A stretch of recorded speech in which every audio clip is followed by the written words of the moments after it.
Football Universe.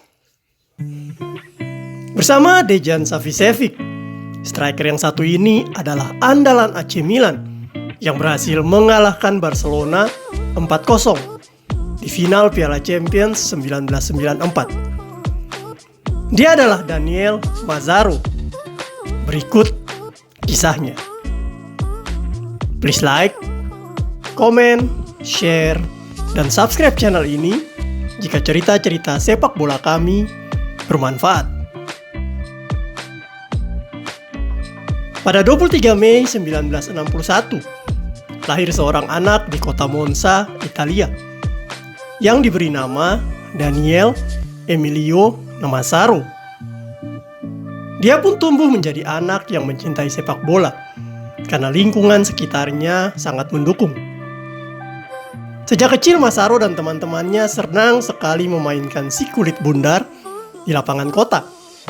Dan mereka pun senang mendukung AZ Monza yang adalah klub kebanggaan kota. Seiring berjalannya waktu, Mazzaro bertekad untuk menjadi seorang pemain sepak bola. Dan klub yang ditujunya adalah AC Monza. Teknik dan kemampuan Mazzaro mulai terlihat sejak dirinya remaja. Karena memang lebih dibandingkan anak-anak seusianya. Dirinya sering mengikuti kejuaraan-kejuaraan junior dan mencetak gol-gol indah. Beberapa kali juga Mazzaro mencoba keberuntungannya dengan mengikuti seleksi di AC Monza, tetapi gagal. Akhirnya pada tahun 1979 dirinya berhasil masuk AC Monza. Dan sejak saat itu dia bertekad benar-benar serius menjadi seorang pemain sepak bola. Selama 3 musim memperkuat AC Monza, Mazzaro muda mendapatkan 60 kali kesempatan bermain. Dia kemudian mencetak 10 gol untuk tim Serie B ini. Bersama Paolo Monelli, mereka menjadi duet tajam AC Monza yang kemudian masuk dalam radar tim-tim besar Serie A. Daniel Mazzaro dan sahabatnya Paolo Monelli kemudian mendapatkan penawaran spesial dari Fiorentina di tahun 1981. Mereka berdua kemudian tidak menyia-nyiakan kesempatan ini dan segera menerima penawaran tersebut. Akhirnya pada musim 1981-1982 ini, Mazzaro resmi berseragam ungu Fiorentina. Di klub barunya ini, dirinya kemudian memainkan pertandingan perdana pada 13 September 1981. Tanpa ragu sedikit pun, Mazzaro langsung menunjukkan penampilan terbaiknya. Dan pelatih Fiorentina kemudian menjadikannya pemain inti di pertandingan-pertandingan selanjutnya. Tak sampai di situ, bakat besar Mazzaro kemudian membuatnya dipanggil masuk tim nasional Italia Under 21. 10 hari kemudian. Pada musim perdananya berseragam Fiorentina, Mazzaro diturunkan di 29 pertandingan dan mampu menunjukkan penampilan yang sangat baik. Fiorentina bahkan dibawanya hampir saja meraih Scudetto. Sayang di akhir mereka harus selisih 1 poin di bawah Juventus yang menjadi juara. Tetapi berkat penampilan gemilangnya, Mazzaro kemudian mendapatkan panggilan untuk memperkuat tim nasional Italia yang akan berlaga di Piala Dunia 1982. Mazzaro yang masih berusia 21 tahun waktu itu sangat senang karena impian masa kecilnya untuk menggunakan jersey Azzurri biru akhirnya tercapai. Pada 14 April 1982, dia bahkan sempat dimainkan oleh pelatih Enzo Bearzot dalam pertandingan pemanasan menjelang Piala Dunia melawan Jerman Timur. Bearzot bahkan sempat menyatakan bahwa Mazzaro adalah striker masa depan Italia. Di musim keduanya berseragam Fiorentina, Mazzaro adalah tumpuan lini depan mereka. Dia diturunkan di semua pertandingan Fiorentina dan dia pun mampu mempersembahkan 5 gol. Selama 5 musim di Fiorentina, Mazzaro sangat efektif di lini depan. Selain gol-gol istimewanya, Mazzaro juga sangat sering mengirimkan asis-asis cantik yang membuat rekan-rekannya dapat leluasa mencetak gol. Keunggulan ini yang membuat Massaro kemudian masuk dalam radar AC Milan yang membutuhkan striker pelapis waktu itu.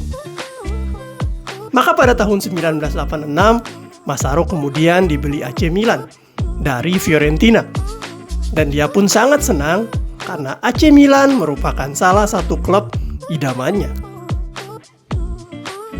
Pelatih AC Milan waktu itu Nils Lidholm dan Fabio Capello mendatangkan 3 striker baru di musim ini, yaitu Massaro, Stefano Borgonovo, dan Giuseppe Galderisi. Ketiga striker ini ditugaskan bergantian menjadi tandem Mark Hadley dan Pietro Paolo Virdis. Mereka pun diseleksi lewat pertandingan-pertandingan yang ada, dan Massaro tampil cukup baik sehingga mendapatkan 22 kali kesempatan bermain. AC Milan kemudian dibawanya finish di urutan kelima Serie A. Dia juga sukses membantu tandemnya Pietro Paolo Virdis menjadi top skor Serie A dengan torehan 17 gol. Di musim berikutnya 1987-1988, AC Milan kemudian mendatangkan seorang pelatih baru yang bernama Arrigo Sacchi. Pelatih ini adalah pelatih revolusioner yang memang ditugaskan Presiden Milan Silvio Berlusconi untuk meraih Scudetto. Dirinya diberikan suntikan dana yang banyak dan dipergunakan untuk membeli 2 striker baru asal Belanda, yaitu Ruud Gullit dan Van Basten. Kedatangan mereka tentu saja mengancam posisi Massaro karena mereka adalah bintang saat itu. Tetapi Massaro ternyata menunjukkan penampilan yang baik selama sesi latihan, dan pelatih pun terus menurunkannya meskipun sebagai pemain pengganti. Tercatat Massaro diberikan kesempatan bermain sebanyak 36 kali, dan dia pun sukses membuat 4 gol. Pada akhir musim, impian Massaro untuk meraih Scudetto akhirnya terwujud. AC Milan keluar sebagai juara setelah unggul 3 poin dari Napoli di peringkat kedua. Hal ini membuat Massaro sangat senang, dan fans Milan juga sangat mencintai Massaro karena dia dinilai selalu memberikan tenaga 100% saat bermain untuk Milan. Tetapi di musim 1988-1989, pelatih Arrigo Sacchi kemudian harus mengambil keputusan menyakitkan bagi Massaro. Waktu itu lini depan Milan kelebihan striker, dan karena Massaro dinilai yang paling lemah dibanding lainnya, maka dirinya kemudian dipinjamkan ke AS Roma.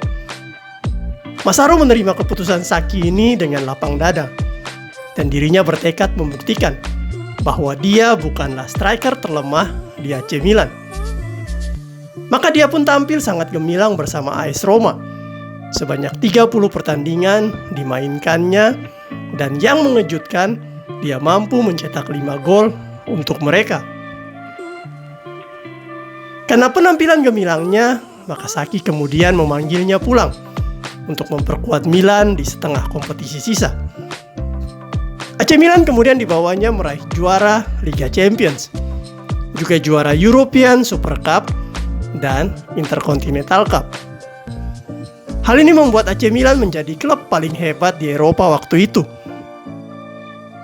Di musim ini tercatat Massaro tampil di 30 pertandingan Milan, dan dia pun mampu mencetak 10 gol. Di 2 musim selanjutnya, Arrigo Sacchi sudah mempercayakan Massaro sebagai salah satu striker utama mereka bersama Marco van Basten. Ketajamannya serta kepintarannya membuka ruang di lini depan membuat Van Basten leluasa membobol gawang lawan. AC Milan tetap perkasa dan menunjukkan permainan sangat menghibur waktu itu. Pada musim 1991-1992, Massaro kemudian dapat bereuni lagi dengan pelatih terdahulunya, Fabio Capello di AC Milan. Hal ini dikarenakan Sacchi dipanggil melatih timnas Italia, dan Capello adalah penggantinya. Massaro sangat senang karena dia tahu betul Capello sangat memahami permainannya. Dan benar saja, dia pun menjadi anak kesayangan Capello. Musim ini menjadi salah satu musim terbaiknya juga, karena Massaro mampu mencetak 9 gol dari 32 game yang dimainkannya. Bersama Capello, AC Milan di bawahnya meraih Scudetto tanpa satu kali pun menderita kekalahan. Ini adalah pencapaian terbaik Milan di Serie A, dan Massaro berperan sangat vital untuk hal ini. Di musim ini Massaro juga ditugaskan menjadi mentor bagi seorang pemain muda baru yang bernama Giovanni Elber.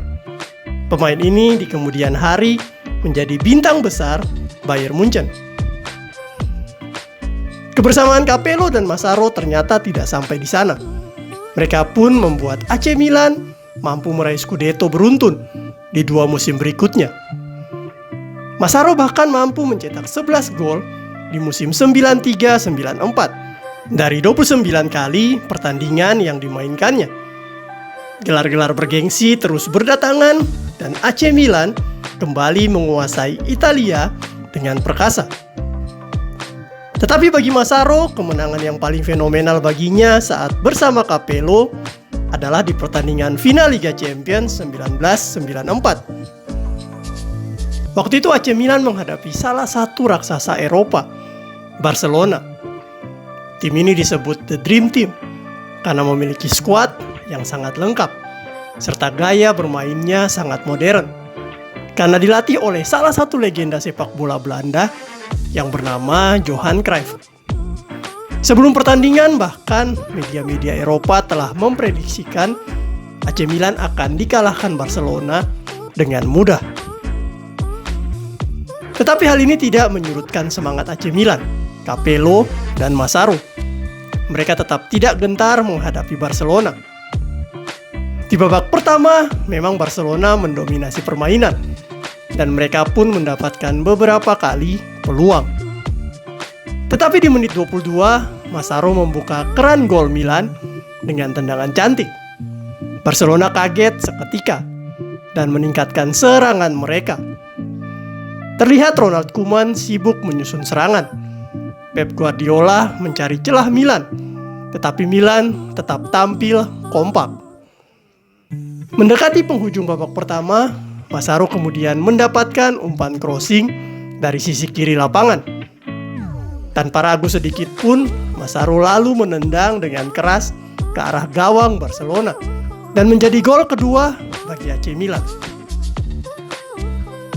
Pemain Milan kemudian semuanya berlari memeluk Massaro. Sementara di pinggir lapangan, Cruyff terlihat kebingungan karena telah kebobolan 2 gol. Barcelona mencoba bangkit di babak kedua, tetapi AC Milan terlanjur bangkit percaya dirinya. 2 gol lagi diciptakan Dejan Savicevic dan Marcel Desailly di babak kedua. Dan hal ini membuat AC Milan mampu menang dengan skor telak 4-0 atas Barcelona. Massaro dan AC Milan kemudian mengangkat trofi si kuping besar dengan sangat ceria. Dan Massaro juga terpilih menjadi pemain terbaik di turnamen ini.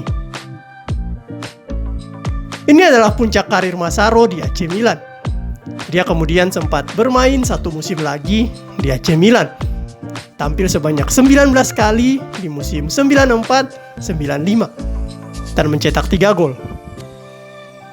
Selama berseragam AC Milan, Massaro meraih 4 kali gelar Scudetto, 2 Supercoppa Italiana, 1 kali Coppa Italia, 2 kali juara Liga Champions Eropa, 3 kali Super Cup, dan 2 kali juara Intercontinental Cup.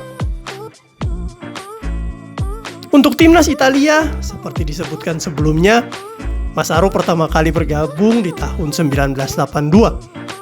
Dia pun kemudian dibawa ke Piala Dunia 1982. Tetapi karena masih sangat muda, dirinya tidak pernah dimainkan.